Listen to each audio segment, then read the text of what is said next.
Today, we're talking about exactly what you should be posting as a beat maker or music producer if you want more people to hear your work and/or join your communities. Because right now, you might feel like my beats are good, but nobody's seeing my posts, or my posts feel a little bit random. Maybe weeks pass and suddenly you're like, ugh, I need to create something and post it. And that's kind of the trap that we fall into.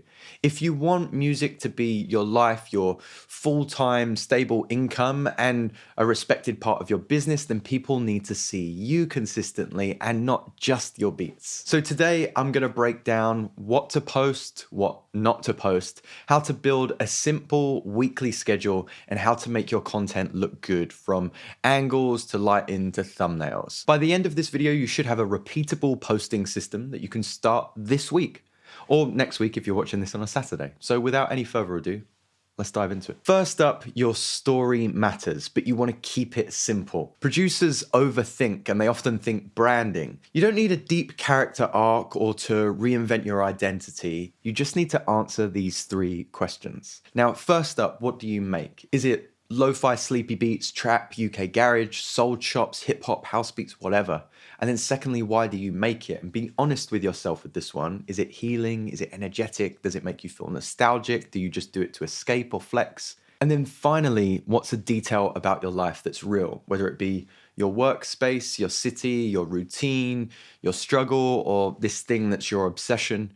Your content should make people feel like they're hanging out in your world, and that's the key. Next up, choose your era. Now, every artist has an era, right? Whether it be Beyonce's country album, whether it be Taylor Swift or your favorite beat maker. But for you, it's whatever you're focusing on right now for the next 4 to 8 weeks. It could be Sample Chop November, or making 30 beats in public coffee shops, or every beat is going to start with a bass line, or recreating 90s dusty vinyl feels. Whatever it is, naming your era makes it easier to create and for your audience to follow along to. It doesn't have to be forever, but just for right now.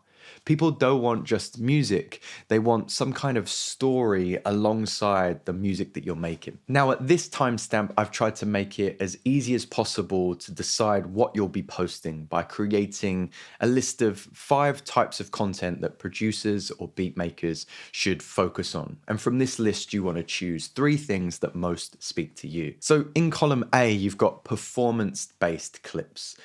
And this, for a lot of producers, is their bread and butter. 30 to 90 seconds showing how a beat is made or how a beat is played.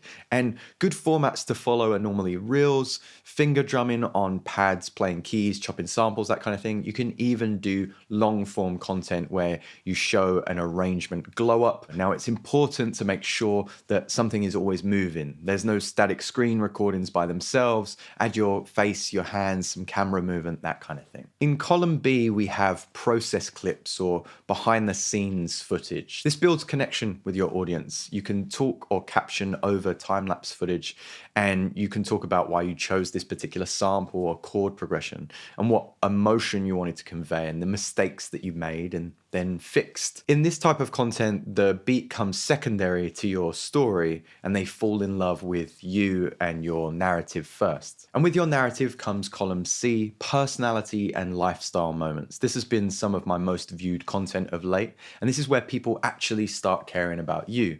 So some examples would be you go from the coffee shop to the studio, then the gym, maybe you go for a walk, and then you hit the studio or a gig in the evening.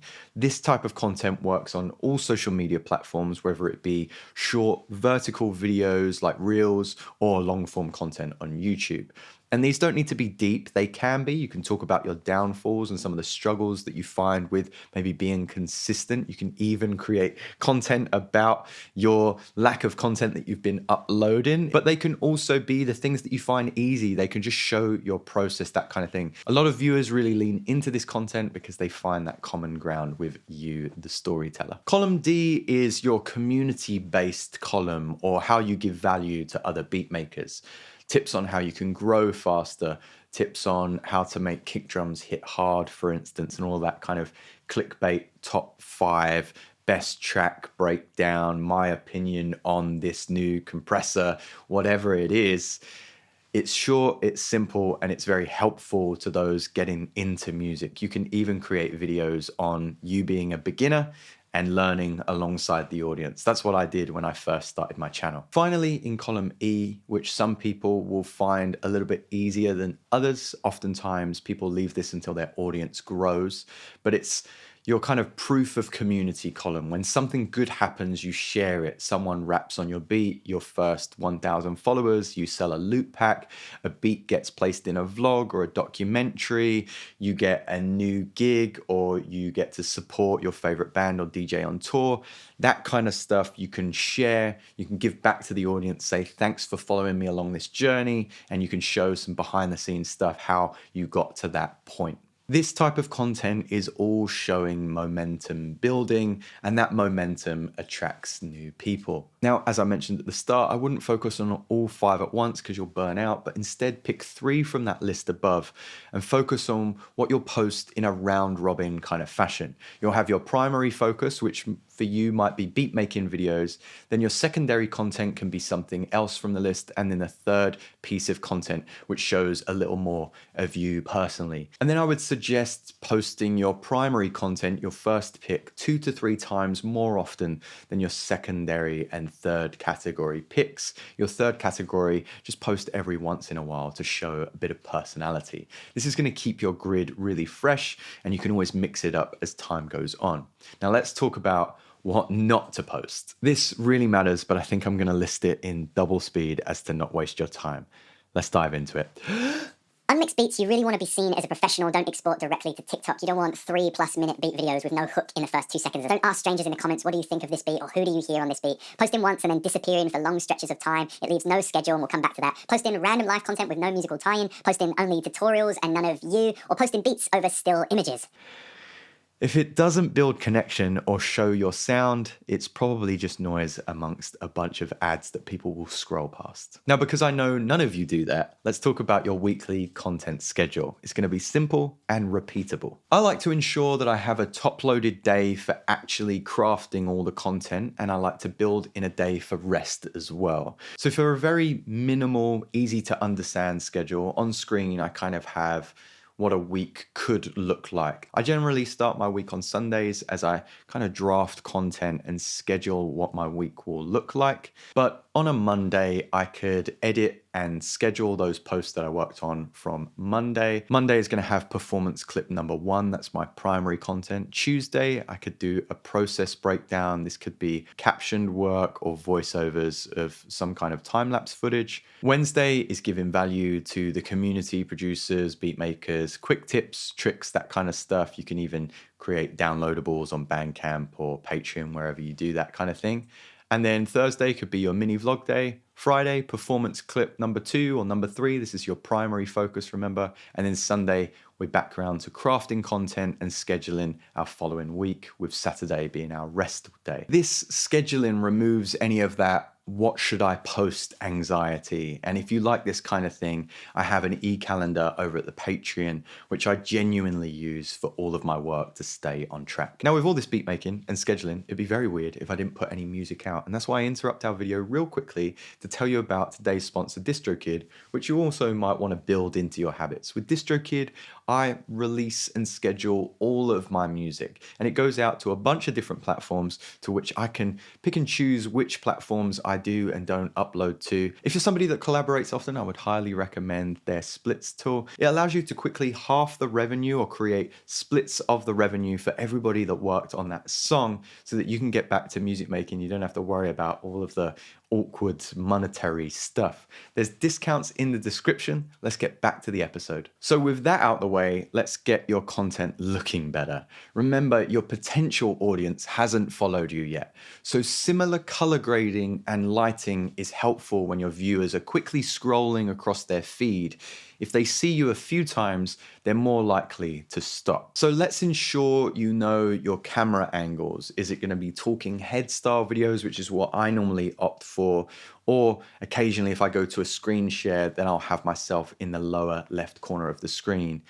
Am I going to be cutting and moving the camera angles every 10 to 15 seconds to keep the attention up? If you've ever seen a video of mine before, I generally start with a similar shot and a slow zoom to kind of get you into the pace of how I shoot my videos. And if you have been here before, please do like and subscribe. I'm on my way to 100,000 subscribers. And get an idea ahead of time how often you're going to cut to new angles and how you're going to edit this piece. It should keep your scripting quite light. And if you are using a script, maybe invest in a teleprompter as well so you can stay on track. Think about lighting. If you're going to shoot naturally by window light, then make sure that you're recording at a similar time of day every day. There's some great videos out there on primary lighting and key lighting, backlighting, that kind of thing. I'll try to find one and link it in the description. But if you are just starting out and you're using like a desk lamp, bear in mind the wattage of the lamp and the shutter speed that you're filming at. If you're getting weird lines across your screen as you're editing,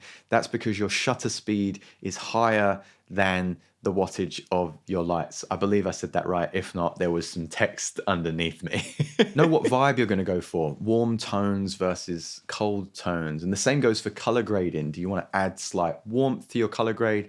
I normally add a kind of bluish white LUT to my color grading so that things look a little bit more in keeping every time I post the video. Also, bear in mind thumbnails. Show your face reacting to the beat that you've created or whatever, but don't make it too clickbaity and cheesy. You don't want big titles in your thumbnail, 2 to 4 words max, and no complicated backgrounds. Try to use a similar background if you can. Finally, do remember that you don't need to go viral. I'm proof of that. You just need consistency, clarity of vibe, and a storyline or narrative that your audience can follow along with regularly. Keeping your intentions honest and good with your audience, being transparent and allowing a two-way conversation in the comment section, whether that be for criticism or feedback, and allowing your audience to dive into this world that you're crafting for them, I'm sure more and more people will find your channel or your social media.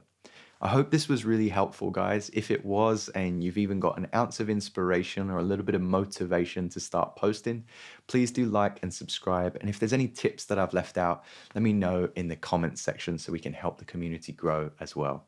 Thanks as always, and I'll see you next time.